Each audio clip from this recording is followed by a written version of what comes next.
रोहतास दुर्ग के प्रकोष्ठ में बैठी हुई युवती ममता शोण के तीक्ष्ण गंभीर प्रवाह को देख रही थी। मन में वेदना, मस्तक में आंधी, आंखों में पानी की बरसात के लिए वह विकल थी। वह रोहतास दुर्ग के मंत्री चूड़ामणि की एकमात्र दुहिता थी। उसके लिए कोई अभाव होना असंभव था, परंतु वह विधवा थी। उसकी विडंबना का अंत कहां था? चूड़ामणि ने चुपचाप उस प्रकोष्ठ में प्रवेश किया। शोण के प्रवाह और उसके कलनाद में ममता अपना जीवन निलाने में बेसुध थी। पिता का आना न जान सकी। चूड़ामणि व्यथित हो उठे। स्नेहपालिता पुत्री के लिए क्या करे, यह स्थिर न कर सके थे। लौटकर बाहर चले गए, ऐसा प्रायः होता, परंतु आज मंत्री के मन में बड़ी दुश्चिंता थी। पैर सीधे न पड़ते थे। एक प्रहर बीत जाने पर वे फिर ममता के पास आए। उस समय उनके पीछे 10 सेवक चांदी के बड़े थालों में कुछ लिए खड़े थे। कितने ही मनुष्यों के पद शब्द सुन ममता ने घूम कर देखा। मंत्री ने सब थालों को रखने का संकेत दिया। अनुचर थाल रखकर चले गए। यह क्या है पिताजी? तेरे लिए बेटी, उपहार है। कहकर चूड़ामणि ने आवरण उलट दिया। स्वर्ण का पीलापन उस सुनहरी संध्या में विकीर्ण होने लगा। ममता चौंक उठी।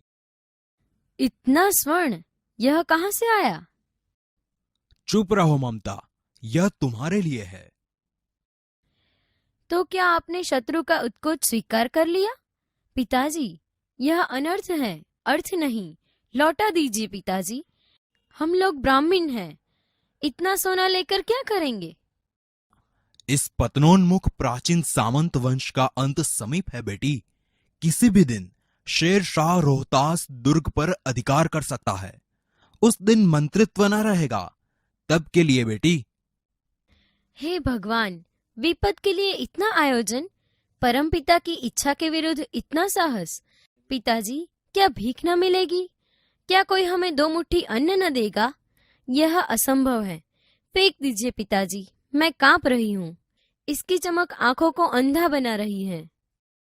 मूर्ख है, कहकर चूड़ामणि चले गए। दूसरे दिन जब डोलियों का तांता आ रहा था, मंत्री चूड़ामणि का हृदय धक धक करने लगा। वे अपने को रोक न सके।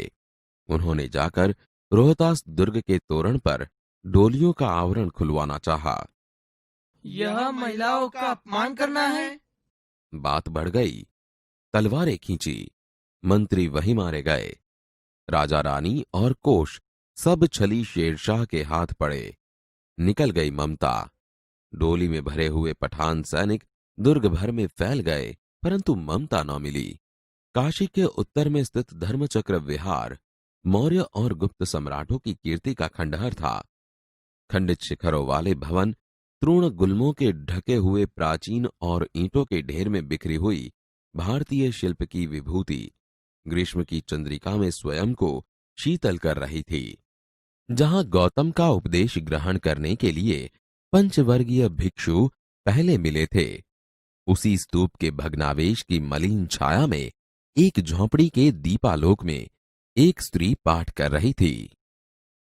अनन्याश्विन्तयन्तो मां ये जनाः पर्युपासते। पाठ रुक गया। एक भीषण और हताश आकृति दीपक के मंद प्रकाश में सामने खड़ी थी। स्त्री उठी। उसने कपाट बंद करना चाहा, परंतु उस व्यक्ति ने कहा, माता, मुझे आश्रय चाहिए। तुम कौन हो? मैं मुगल हूँ। चौसा युद्ध में शेरशाह से विपन्न होकर रक्षा चाहता हूँ। इस रात अब आगे चलने में असमर्थ हूँ। क्या शेरशाह से? हाँ माता। परंतु तुम भी वैसे ही क्रूर हो। वही भीषण रक्त की प्यास, वही निष्ठुर प्रतिबिंब तुम्हारे मुख पर भी है सैनिक। मेरी कुटी में स्थान नहीं, जाओ कहीं दूसरा आश्रय खोज लो। गला सूख रहा है, साथी छूट गए हैं, अश्व गिर गए हैं, इतना थका हुआ हूं, इतना। वह व्यक्ति धम्म से बैठ गया। उसके सामने पूरा ब्रह्मांड घूमने लगा। स्त्री ने सोचा यह विपत्ति कहां से आई? उसने जल दिया, मुगल के प्राणों की रक्षा हुई। वह सोचने लगी कि ये सब दया के पात्र नहीं, मेरे पिता का वध करने वाले आताताई। घृणा से उसका मन विरक्त हो गया। माता, तो फिर मैं यहाँ से चला जाऊं? स्त्री विचार कर रही थी, मैं ब्राह्मणी हूं, मुझे तो अपना धर्म अतिथि देव के सत्कार का पालन करना चाहिए, परंतु यहां नहीं, ये सब दया के पात्र नहीं। परंतु यह दया तो नहीं, कर्तव्य करना है। तब मुगल अपनी तलवार टेक कर उठ खड़ा हुआ।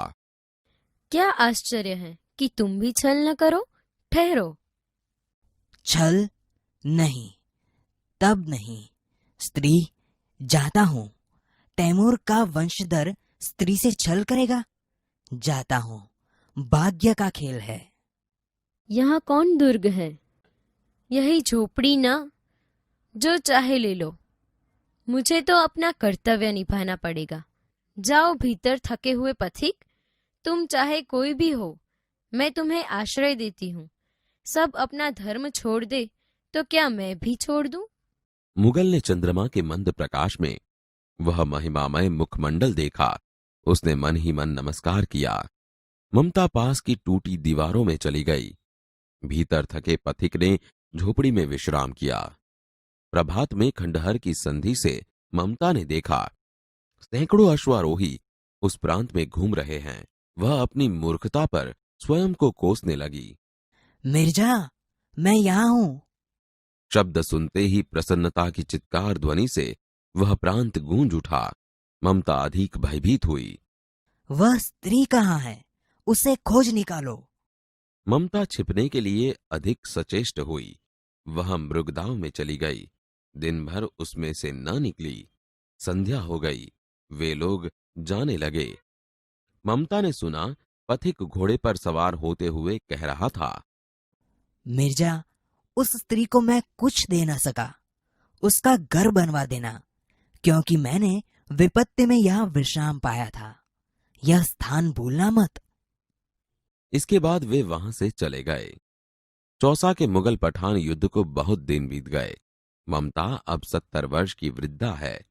एक दिन वह अपनी झोंपड़ी में पड़ी थी। शीतकाल का प्रभाव था। उसका जीर्ण कंकाल खांसी से गूंज रहा था।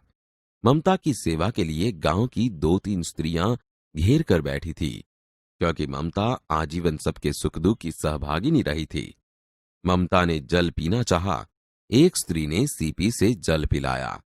सहसा एक अश्वारोही उसी झोंपड़ी के द्वार पर दिखाई पड़ा। वह अपनी धुन में कहने लगा, मिर्जा ने जो चित्र बनाकर दिया है वह तो इसी जगह का होना चाहिए। वह बुढ़िया मर गई होगी। अब किससे पूछूं कि एक दिन शहंशाह हुमायूं किस छप्पर के नीचे बैठे थे। यह घटना भी तो 47 वर्ष से ऊपर की हुई। ममता ने अपने विकल कानों से सुना। उसे बुलाओ। अश्वारोही पास आया। मैं नहीं जानती कि वह शहंशाह था या साधारण मुगल, पर एक दिन इस झोपड़ी के नीचे वह रहा। मैंने सुना था कि वह मेरा घर बनवाने की आज्ञा दे चुका था। भगवान ने सुन लिया। आज मैं इसे छोड़े जाती हूँ। अब तुम इसका मकान बनाओ या महल।